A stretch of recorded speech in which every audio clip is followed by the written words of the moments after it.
Bem-vindos a mais uma aula do nosso curso ecocardiológico. A pauta da aula de hoje será: como o ecocardiograma pode me ajudar no choque? Então, na última aula a gente aprendeu sobre os parâmetros hemodinâmicos, como que a gente calcula esses parâmetros, como PVC, pressão capilar pulmonar, pressão sistólica da artéria pulmonar e débito cardíaco, volume sistólico.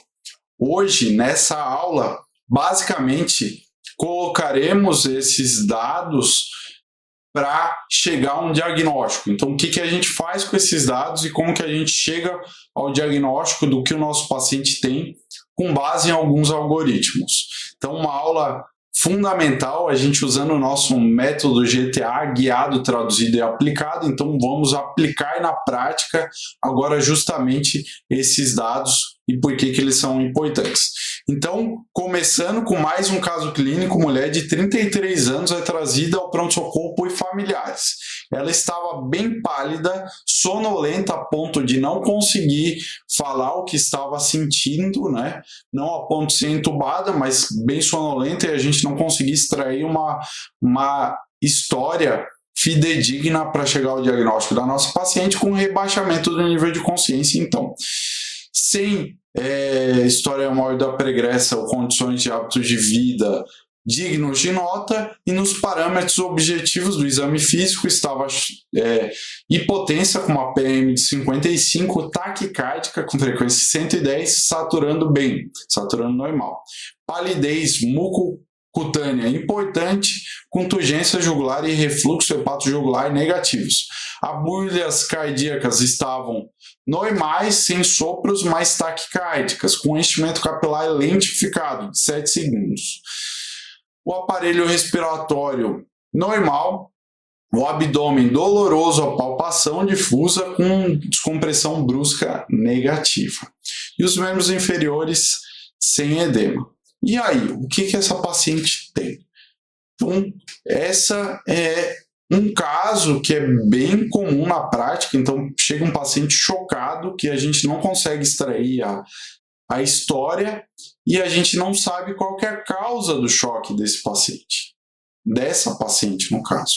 E aí a gente lança a mão do nosso glorioso ecocardiograma. Então, para fixar conhecimentos, mais uma vez, átrio esquerdo, ventrículo esquerdo, aorta, ventrículo direito, válvula mitral, válvula aórtica. Então a gente nota que não tem derrame, né? Não tem derrame pericárdico. Isso daqui é gordura, tá? Para quem não sabe. E a função do ventrículo esquerdo está normal, a função do ventrículo direito está normal. Parece que essa relação está preservada, então o ventrículo direito não está dilatado. Isso já são sinais muito importantes para a gente diferenciar esse choque. E a função do VE, a princípio, está até hiperdinâmica. Então vejam que está com uma vigorosidade bem acentuada, então as paredes quase se encostam aqui. E quando a gente pega a janela parasternal transversal a nível dos músculos papilares, se a gente pôr o mouse aqui no centro, elas quase se encostam. Então, está com a função hiperdinâmica. E o VD aqui, ó, dá para ver o VD, a gente sempre ignora o VD no parasternal transversal, mas ele está normal também. Então, uma função hiperdinâmica, sem derrame, com VD normal e com VE sem nenhuma disfunção contrátil, o que será que está acontecendo com essa paciente? Então, vamos fazer as medidas que a gente aprendeu na última aula. Pega o VE bem no parasternal longitudinal, ele bem aberto, válvula mitral bem visível, válvula aórtica bem visível, dá um zoom na via de saída do ventrículo esquerdo, logo abaixo da inserção da válvula aórtica. Nesse zoom, pega na mesocístole, na abertura máxima da válvula aórtica e traceja o diâmetro da via de saída do ventrículo esquerdo, que deu 2 centímetros. Já na janela apical, 5 câmeras, bota a amostra do Doppler pulsátil logo em cima da válvula aórtica, né, na imagem, então acima, exatamente onde está a via de saída do ventrículo esquerdo, ali logo embaixo da válvula aórtica, né? Ou acima, no caso, na imagem, e bota a amostra ali e tem esse espectral. A gente vai tracejar o espectral da via de saída do batimento do ventrículo esquerdo e a gente chega ao VTI de 8 centímetros. Será que esse é um VTI normal? Será que é um VTI aumentado? Será que é um VTI reduzido? E se a gente for pegar, então, por último, a gente conseguir fazer as medidas hemodinâmicas, o influxo da via de entrada do ventrículo esquerdo, então logo abaixo da válvula mitral, a onda E e a onda A. Então, velocidade máxima da onda E 98,4, velocidade máxima da onda A 53,9, a relação de 1,8. Lembrem que acima de 2 a gente pensa em doença restritiva e aí a gente vai pegar essa velocidade máxima da onda E e dividir pela média dos E', e a gente vai ter a relação E' de 5,3. Então pegou o Doppler tecidual, na mesma nos 4 câmeras, bota um pouquinho medial, a válvula mitral, liga o tecidual, bota a amostra de Doppler pulsátil ali naquela região. A gente mede, então, onda E', onda A', onda E' 16,2, medial, onda E' lateral de 21,1 e a relação, então, essa velocidade máxima dividida pelas médias dos E' de 5,3. Será que isso é normal? Será que isso é baixo? Será que isso é alto? Então, isso tudo que a gente vai discutir. E, por último, a veia cava inferior. Então, percebam que ela está praticamente colapsável, um diâmetro bem pequeno que a gente nem mediu, variando bastante com a respiração. Então a pressão venosa central está bem baixa. E aí qual o tipo de choque desse paciente? Só com esses dados a gente consegue matar? Eu vou mostrar para vocês que sim. Eu quero que vocês pensem qual que é a resposta e no final da aula daremos a resposta, né? Então é um choque hipovolêmico, obstrutivo, distributivo ou cardiogênico? Dr. House pergunta, pensem. Então, voltando no tempo, para quem não sabe, isso é um Swan-Ganz, um catéter que a gente bota via acesso central, que a gente vai passar lá o átrio direito, o ventrículo direito e vai encunhar na artéria pulmonar. Um catéter bem difícil de ser passado, de encunhar nessa veia pulmonar, mais possível que se colocava bastante antigamente. Todo paciente infartado que era grave recebia Swan-Ganz. Todo choque séptico grave, para ver aquelas medidas early goals, era com base nas medidas do Swan-Ganz. E aí, o que o Swan-Ganz dá? Dá todas as pressões que ele consegue medir. Então, pressão venosa central, pressão do ventrículo direito, pressão da artéria pulmonar, pressão da capilar pulmonar, todas essas medidas a gente consegue com o Swan-Ganz. Então é um catéter super interessante, só que é um catéter difícil de ser passado. Qual que é a ideia dele? Tem um balãozinho aqui perto da ponta dele, que quando é insuflada, isola o que está retrospectivo, então isola a artéria pulmonar, ventrículo direito, átrio direito, do que está para frente. Então quando a gente insufla esse balãozinho, a gente tem a capilar pulmonar. E quando a gente desinsufla, a gente tem as outras medidas do ventrículo direito, da artéria pulmonar, enfim. Então, a gente, com base nessas medidas, a gente consegue matar o diagnóstico do nosso paciente. E também ajuda de maneira terapêutica. E se eu falar para vocês que o ecocardiograma dá todas essas medidas de forma indireta, obviamente, mas muito fidedignas com o Swan-Ganz e uma pessoa bem treinada, vocês acreditam? Então, basicamente é isso que a gente vai aprender nessa aula e como chegar ao diagnóstico só com Echo Point of Care sem Swan-Ganz. Então, relembrando as medidas que são importantes para a gente diferenciar o tipo de choque, a gente vai classificar o choque hipodinâmico e hiperdinâmico. O choque hiperdinâmico é o choque distributivo, o choque séptico. Então, Claro, tem insuficiência adrenal, neurogênico, choque anafilático, mas o mais clássico é o choque séptico. E as medidas quais são? PVC, pressão venosa central e pressão capilar e pulmonar, vai estar baixa ou normal no choque séptico.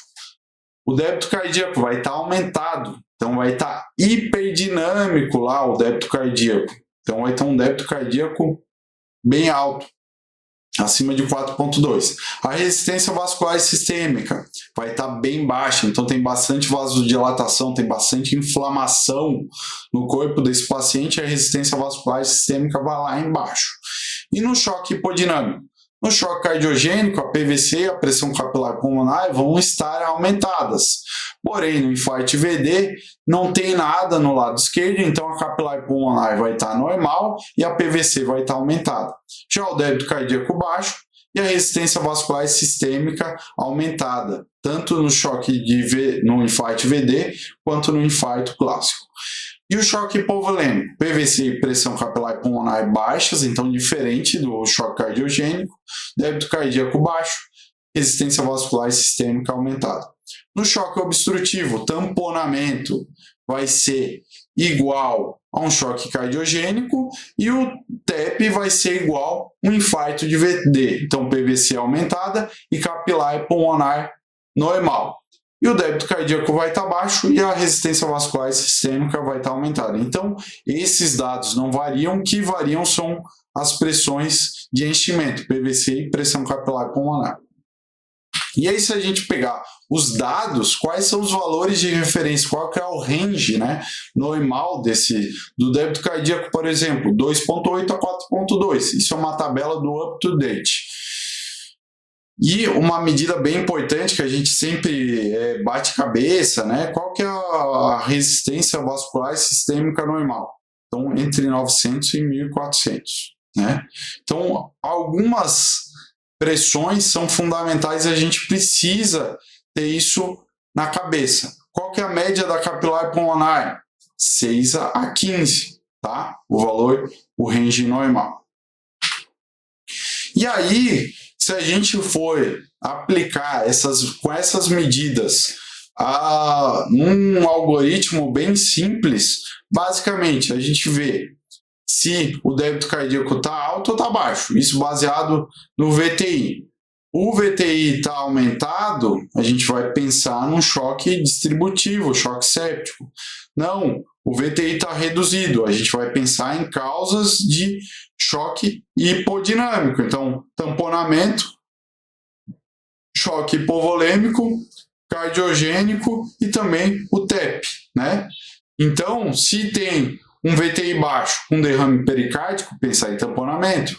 Se tem um VTI baixo com pressões de enchimento baixas, pensar no choque hipovolêmico. Se essas pressões estão altas, pensar no choque cardiogênico ou no TEP, se foi do lado direito, ou infarto VD. E aí tem várias abordagens diagnósticas de algoritmos com Echo Point of Care, mas eu achei interessante trazer essa para vocês, que são os 5 Fs. Então, basicamente, os 5 Fs, o que a gente vai avaliar? Não é para decorar isso, é para ter, quando a gente está fazendo, já anelando, já pensar nesses 5 Fs. Então, fluido, tem derrame na janela, então no paraesternal, a gente já vê se tem derrame ou não. Tem derrame pericárdico? Não tem. Então passa para o próximo F. A função de contração está normal? Então descarta choque cardiogênico. As válvulas estão abrindo bem, uma estenose aórtica, uma estenose mitral, descartada.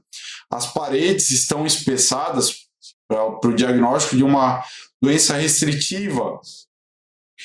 Feeling, então pressões de enchimento. A veia cava inferior está colapsando, que nem no caso da nossa paciente, tem edema pulmonar, tem capilar pulmonar bem alta, flow, as válvulas estão insuficientes, tem uma insuficiência mitral gigantesca, uma insuficiência aórtica, tem um cardiac output normal ou baixo ou aumentado, e a forma A forma é muito importante. Então, o coração, o ventrículo esquerdo está dilatado, o ventrículo direito está dilatado, a relação entre o lado direito e o lado esquerdo está normal, o ventrículo direito está maior que o esquerdo, pensar em TEP, as válvulas estão normais. Então, esses são os 5 Fs. Obviamente, isso não é para decorar, mas é isso, essas perguntas básicas que a gente precisa responder quando a gente janela o nosso paciente para descobrir a causa do choque. Então, vamos precisar de quais dados para matar qual o diagnóstico do nosso paciente. Então, débito cardíaco, índice cardíaco, pressão capilar pulmonar, pressão venosa central e resistência vascular sistêmica. Eu vou mostrar para vocês como que calcula esses dados. Então, antes de mais nada, o VTI vai ser a pedra angular para ser o divisor de águas dessa paciente, por exemplo. Então, um VTI, que é considerado normal por dados estatísticos, é mais ou menos ali 18. Essa é a média da população, que vai dar um volume sistólico em média de 56,5. Se a gente for calcular lá o diâmetro do nosso, o volume do nosso cilindro, né? A via de saída do ventrículo esquerdo, ela é uma coisa inalterável. Claro que dá muita diferença no cálculo pegar uma via de saída bem grande e uma via de saída bem pequena, mas ela não é variável, ela não vai reduzir no choque hipovolêmico e não vai aumentar no choque cardiogênico, por exemplo, que a pressão de enchimento é diferente. Ela continua com o mesmo diâmetro. Então, o que vai variar é o VTI. Se a gente for fazer ver fluido-responsividade, a gente vê o VTI. Então, ter uma ideia de um VTI normal é fundamental, é uma dica de ouro. Basicamente é o pulo do gato. Um VTI normal é de 18. E a via de saída normal é mais ou menos 2. Então, se a gente for ver como que faz essas medidas, então o débito cardíaco nada mais é do que o volume sistólico vezes a frequência cardíaca. Então, para a gente calcular o débito cardíaco, a gente precisa do volume sistólico. O volume sistólico é o diâmetro da via de saída dividido por 2, então um raio. Então, lá da nosso paciente 2 dividido por 2 vai dar 1. Elevado ao quadrado, que dá 1, vezes 3,14, vezes o VTI vai dar o volume sistólico. Se a gente multiplicar vezes a frequência cardíaca, vai ter o débito cardíaco. Tá? Como que a gente calcula a resistência vascular sistêmica? PAM menos PVC dividido por débito cardíaco. Isso vai dar um valor em Woods, e se a gente multiplicar por 80 em Dinas. Eu vou mostrar para vocês como que mede isso, e que às vezes a gente não faz nem ideia, mas que é uma coisa também super fácil de medir. Pressão da resistência pulmonar direita, né? Então, a gente precisa basicamente de 2 dados.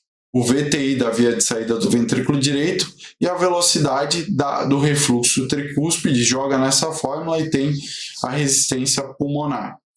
E a medida do E', que dará a capilar pulmonar, né, pela fórmula de Nagy.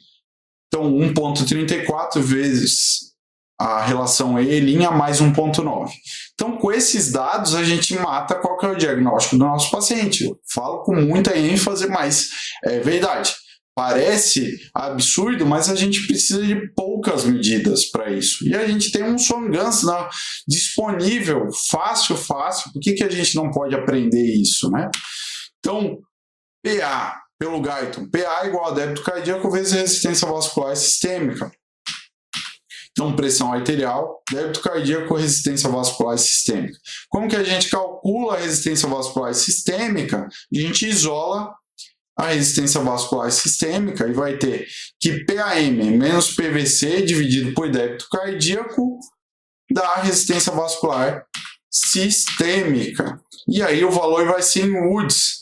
Quando a gente multiplicar por 80, vai dar em Dinas, e o valor de referência é aquele que eu mostrei para vocês. Então, de 900 a 1.400. Se estiver alta, a resistência vascular sistêmica está alta. Se estiver baixa, a resistência vascular sistêmica está baixa. Por exemplo, pensar num choque hiperdinâmico como um choque séptico. E aí eu trago para vocês mais um algoritmo agora baseado no VTI. Então, sinais de choque, vamos usar o ecocardiograma. a gente vai então ter o VTI como medida básica e ser o divisor de água. Se o VTI está acima de 20, pensar num choque distributivo, então principalmente num choque séptico. Se o VTI está baixo, a gente vai girar para esse lado. Se tiver 16 a 20, a gente lança a mão da SVO2 e que vai jogar para um lado ou para o outro lado. Então, indo para esse lado esquerdo, eu vou dar o zoom aqui. Então, o VTI está abaixo de 16. A primeira pergunta é: tem derrame pericárdico? Se tiver, a gente tem que pensar na hipótese de derrame de tamponamento cardíaco. Não tem derrame pericárdico. A gente vai ver se a função do ventrículo direito está normal ou tem algum problema, tem aquela relação do lado direito com o lado esquerdo maior que 1. Algumas medidas que a gente vai discutir bastante nas próximas aulas. E, de novo, tirando o foco, agora continuando para baixo, depois aqui do ventrículo direito, a gente vai se perguntar: a função do ventrículo esquerdo está normal ou está disfuncionante? Se tiver disfuncionante, pensar em choque cardiogênico. Não, está normal. Tem algum problema valvar? Tem uma estenose aórtica, uma insuficiência mitral brutal? Se sim, pensar nessas causas do choque, né? Choque cardiogênico valvar. Não tem nada disso. Sobra o choque hipovolêmico. Então, voltando ao caso clínico, a nossa mulher de 33 anos, rebaixada com palidez e sinais de choque sem causa aparente no exame físico e na anamnese. Então, mais uma vez, aquelas imagens para vocês, eu gostaria de mostrar uma coisa bem importante aqui nessa imagem. Percebam que o ventrículo está hiperdinâmico e essas paredes estão se encostando, que a gente chama de kissing walls. Kissing walls é um sinal clássico de que o tanque está vazio, pensar em choque hipovolêmico. Então, calculando lá a nosso débito cardíaco, o diâmetro da veia de saída de 2, o VTI de 8, a relação E' de 5,3, a cava inferior colapsando, né? Então ela está com um diâmetro menor que 2,1 e está com uma variação acima de 50%, a gente dá uma PVC de 3, a mais baixa, aquela tabela que eu botei para vocês na última aula. Então, calculando tudo, débito cardíaco, então o raio da via de saída do ventrículo esquerdo é de 1 vezes 3,14, né? Então 1 elevado ao quadrado dá 1. Vezes 3,14, 3,14, vezes 8, vezes 110, que é a frequência cardíaca, dá um débito cardíaco de 2,7. Então, dá um débito cardíaco baixo, abaixo de 2,8. Pressão capilar pulmonar, usando a fórmula de Nagy, 1,24, vezes o E' de 5,3, mais 1,9, 8,4 milímetros de mercúrio. Então, também no valor inferior de normalidade barra baixo. Pressão venosa central, a mínima que a gente pode dar, 3. E resistência vascular sistêmica, então PAM de 55 menos PVC de 3 dividida pelo débito cardíaco vai dar 19,2 Woods, multiplicado por 80, 1.540 dinas, acima de 1.400. Então, a gente tem um débito cardíaco baixo, tem uma resistência vascular sistêmica aumentada e tem pressões de enchimento baixo. Se a gente pôr naquela tabela, qual choque que a gente vai pensar? Se botar nesse algoritmo todo, então VTI baixo, não tem derrame pericárdico, não tem problema no ventrículo direito, não tem problema no ventrículo esquerdo, não tem problema valvar, sobra o choque hipovolêmico. E aí, qual que é o tipo de choque da nossa paciente? Choque hipovolêmico.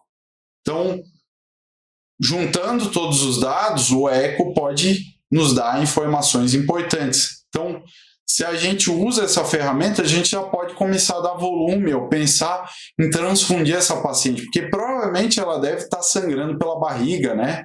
Deve ter algum problema lá de cisto hemorrágico ou qualquer coisa que esteja sangrando a barriga, né? Porque ela tinha uma palidez bem importante e tinha todas as medidas para um choque hipovolêmico.